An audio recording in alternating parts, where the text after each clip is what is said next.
Alright, so hey guys, welcome to another Warframe video, and today I want to talk about a nifty little ribbon that I got for the Tonkor called Tonkor Critacan, which is just an awesome name, is it not? Now the story behind this one is actually really cool. So I originally wanted to get a ribbon for my Kuva Tonkor, any ribbon really, and just roll it with all the Kuva I got from farming liches, which is about 130,000. And I wanted to record the entire process, especially the rolls, because I thought it would be really fun to look at all the different rolls we're gonna get. Now, in the end, I wanted to end up with two very specific rolls and whatever else. The first one was critical chance, so I can have guaranteed yellow crits and a decent chance to orange crit, and multi-shot, and not just any multi-shot, enough multi-shots to get as close as possible to a guaranteed third grenade. And then it happened, right as I started looking for the ribbon in the trade chat. My chat starts flashing because I got a message from one of my clanmates and he's offering me a Tonkor ribbon with the exact two stats that I wanted to roll.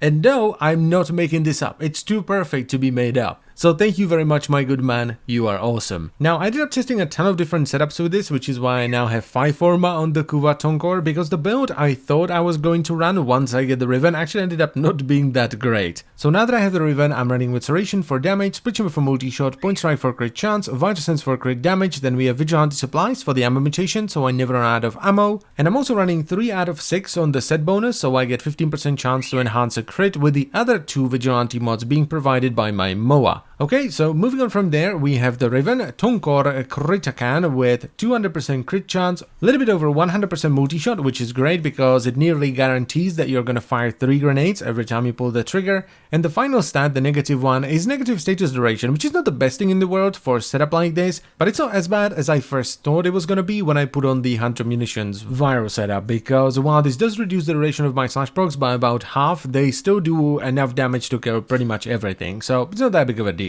Then we of course add Viral with Rime Rounds and Malignant Force, and I've tried multiple different variations of this as well, and we top it all off with Hunter Munitions, which gives us a 30% chance to proc slash on a crit. And the reason I put on Hunter Munitions here and why it works so well is because the explosion is also primarily slash based, so we're getting slash procs from the explosion as well as Hunter Munitions. Now, another reason why I ended up going with this slash-based setup is because the grenades on their own with the ribbon do stupid amounts of damage, and they will one-shot pretty much everything that doesn't have armor. The slash damage only really kicks in when I start fighting heavily armored enemies, so the Grenier and some of the Corrupted. So the unreliability of the slash procs is really not a big deal, because most of the time I'm just gonna one-shot everything anyway. And the best part about this is that slash doesn't care about the enemy type, right? It bypasses everything, so it doesn't matter if the enemy has ferrite armor, alloy armor, shields, proto shield, or is fossilized. Though there are actually 2 enemies that can survive this pretty well. The first one being a Nox because, well, it's a Nox.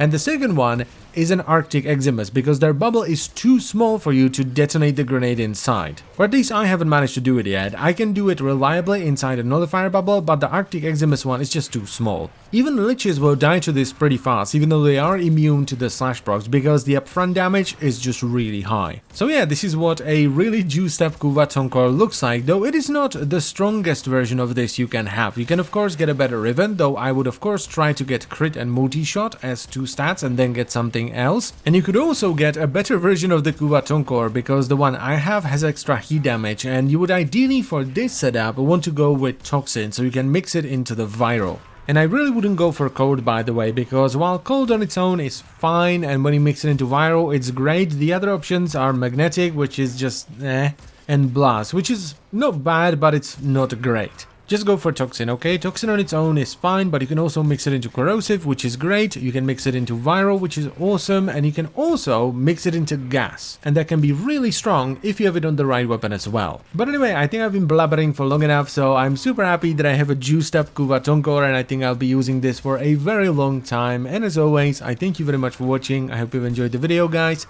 and I will see you next time. Bye bye.